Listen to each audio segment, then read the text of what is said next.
প্রথমত ইউনূস স্যাররা আমি ধন্যবাদ দিতে চাই যে উনি ওই সংস্কার কমিশনের আলোচনা অনুষ্ঠানটা অনলাইনে দিয়েছেন। আমি এটা ডাউনলোডও করে রাখছি, কারণ এই ধরনের আলোচনা, প্রাণবন্ত আলোচনাটা আমার কাছে ভালো লাগছে। সবচেয়ে ভালো লাগছে যে ওখানে রাজনীতিবিদদের হালকা চাটা খাওয়ার ব্যবস্থা আপনি রাখছিলেন। ওইটা কিন্তু জরুরি। ওইটা সব রাষ্ট্রীয় অনুষ্ঠানেই যদি আলোচনা অনুষ্ঠান হয়, যতগুলা সংস্কার কমিশনে আলোচনা অনুষ্ঠান হবে, আমি মনে করি ওখানে চা নাস্তা থাকা দরকার আছে।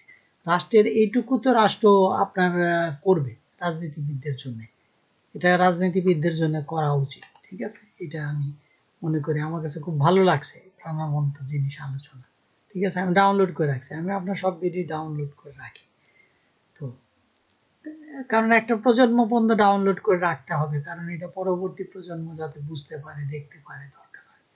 যেহেতু আমার ডাউনলোড করার ক্ষমতা আছে, আমি এটা করি। তো আমি আসলে ব্যক্তিগতভাবে তো জার্মানি রাজনীতি করি বলছি 20 বছর যাবত।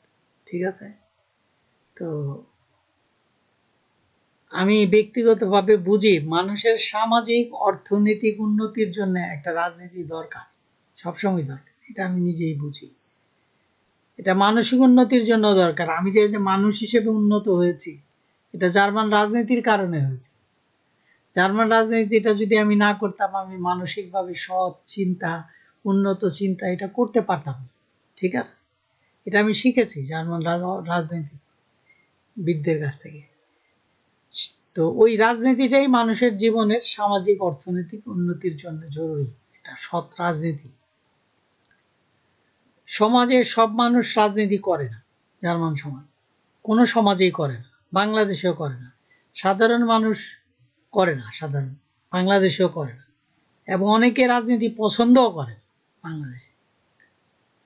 তো সে তার পরিবারটি নিয়ে সামাজিক অর্থনৈতিক উন্নতির বলে হলেই খুশি, আর কিছু না। সে রাজনীতি চায় না। বাংলাদেশের সব মানুষ রাজনীতি করতে চায় না। তারা তার পরিবারটা নিয়ে সুখী শান্তিতে বসবাস, রাত্রে নিরাপদে ঘুমাইতে পারলে বাসায় সে খুশি থাকে, আর কিছু থাকে না। তো সাধারণ মানুষের রাজনীতি করে না, রাজনীতি বোঝার চেষ্টাও করে না। আসলে সাধারণ মানুষ রাজনীতি বোঝারও চেষ্টা করে না। কিন্তু রাষ্ট্রের একটি দায়িত্ব রাজনীতিবিদদের সৎ রাখা এবং জবাবদিহিতার মধ্যে আনা। এটা কিন্তু রাষ্ট্রের দায়িত্ব, রাজনীতিবিদদের সৎ রাখা, জবাবদিহিতার মধ্যে আনা। এটা কিন্তু রাষ্ট্রের দায়িত্ব থাকে। রাষ্ট্র এই দায়িত্ব পালন করে নাই বললেই বাংলাদেশটা নষ্ট হয়েছে। ঠিক আছে, কাজেই আমি ইউনূস স্যারকে বলবো, এই এই আইনটি সংস্কার আনতে হবে। একটা আইন সংস্কার আনতে হবে। সেটি হলো, যদি যে কোনো নাগরিক রাজনীতি করতে চান, তাকে জাতীয় রাজস্ব বোর্ড থেকে ট্যাক্সের আইডেন্টিফিকেশন নিতে হবে। জার্মানিতে আমরা যারা রাজনীতি করি, আমাদের কিন্তু ট্যাক্সের আইডেন্টিফিকেশন আছে। জার্মান নাগরিকদের, সব নাগরিকদেরই ট্যাক্সের আইডেন্টিফিকেশন আছে। ট্যাক্স যার হয় না সে নীল রিটার্ন দেয়, আর যার হয় সে ট্যাক্স দেয়। ঠিক আছে, এটা জার্মানির সব নাগরিকদেরই আছে, কিন্তু বাংলাদেশের সব নাগরিকদের নাই। তো যারা রাজনীতি করতে চান, তাদেরকে এই ট্যাক্স আইডেন্টিফিকেশন নিতে হবে। এই আইনটা ইউনূস স্যারকে বলবো এটা সংশোধন করে দিবেন, যে যদি কোনো লোক রাজনৈতিক দলের সদস্য হতে চান, তাহলে তাকে ট্যাক্সের আইডেন্টিফিকেশন নিতে হবে। ওইটা একটা সরকারি কাগজ, ওইটা তার আইডেন্টিটিও হবে। ওটা তাকে সেও আইডেন্টিটি ব্যবহার করতে পারবে অনেক জায়গায়। এক, দ্বিতীয়ত কথা হলো, জাতীয় রাজস্ব বোর্ডকে ট্যাক্স আইডেন্টিফিকেশন নাম্বার নিতে হবে। আর যখন রাজনৈতিক দলের সদস্য হবে, তখন ট্যাক্স আইডেন্টিফিকেশনের নাম্বারের সাথে ওই রাজনৈতিক দল তাকে একটা আইডেন্টিটি কার্ড ইস্যু করবে, যেটা আমাদের সিডিউ করে থাকে। আমি এর আগে সিডিউ দিয়েছিলাম ছবিটা, মার্কেল হেঁটে আসতেছে, ওইটা কিন্তু আমার আইডেন্টি কার্ডের উপর ছবি ছিল। ঠিক আছে, আমার ছবি সব ঠিক আছে, ওইটা আইডেন্টি কার্ড। ঠিক আছে, সিডিউ আমি এটা অনেকদিন অনলাইনে দিয়ে রাখছিলাম, যে মার্কেল হাইটে আসতেছে, আমার ছবি সিডিউ লেখা ছিল। ঠিক আছে, তো এটা কিন্তু আমার আইডেন্টি কার্ডটা ছিল। তো আইডেন্টি কার্ডটা ইস্যু করতে হবে রাজনৈতিক দলকে, তার সদস্যের জন্য আইডেন্টি কার্ড ইস্যু করতে হবে।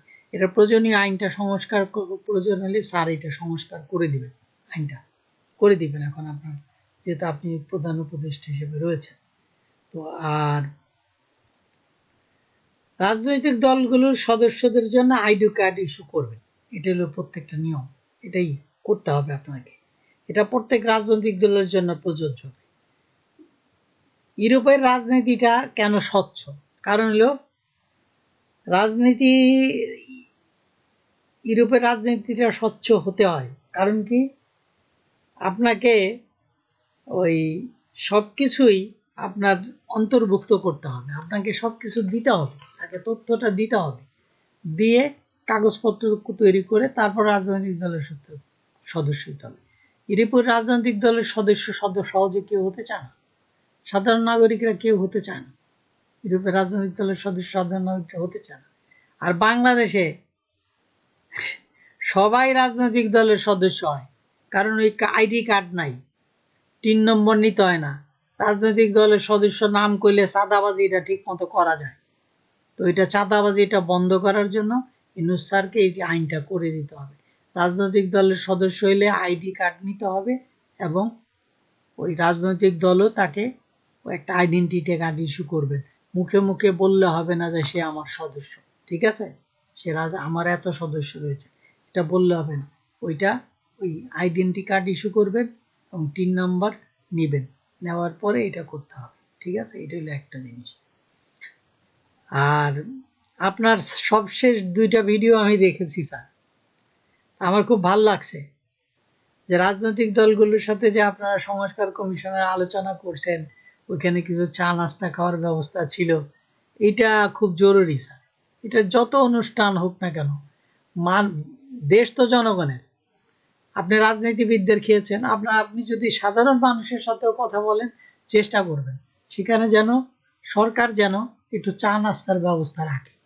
সরকার এতটা যে গরিব হয়ে যান যে সাধারণ মানুষের সাথে আপনি যখন কথা বলবেন, আপনার অনুষ্ঠানে একটু খাওয়া দাওয়ার ব্যবস্থা থাকবে, এটা রাখতে হবে। আমার কাছে খুব ভালো লেগেছে, আমরা যখন মিটিং করি আমরা ক্লোজ ডোরে মিটিং করি, না আমাদের খাওয়া দাওয়ার ব্যবস্থা থাকে, কফি তো থাকে অ্যাভেলেবেল, এটা থাকেই সিডিউল মিটিং, আমার রাজনৈতিক দল মিটিং, কিন্তু আমরা ক্লোজ ডোরে মিটিং করি তো, কিন্তু বিকাল আমার মিটিং এর শেষে খাওয়া দাওয়া থাকে, তো এটা রাখতে হবে, ঠিক আছে। আমি খাওয়া দাওয়া রাখতে বলছি না, কিন্তু চাটা একটু হালকা খাওয়া দাওয়া যে করছেন, আমার কাছে এটা খুব ভালো লাগছে যে আমি অনেক দিন পর ইউরোপের রাজনৈতিক দলের মিটিংটা মনে হয় দেখতেছি, এটা আমার কাছে ভালো লাগতেছে, ঠিক আছে।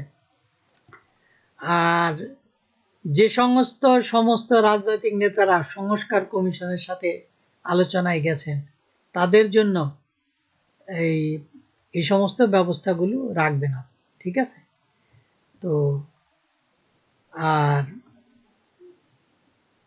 বাংলাদেশ আরেকটা বিষয়ে আলোচনায় এসছে, আমি দেখলাম একটা বিষয় খুব গুঞ্জন শোনা যাচ্ছে, সেটা হলো ভুয়া সার্টিফিকেট দিয়ে সরকারি চাকরি নেওয়া বাংলাদেশে, এটা নাকি প্রচুর হয়েছে।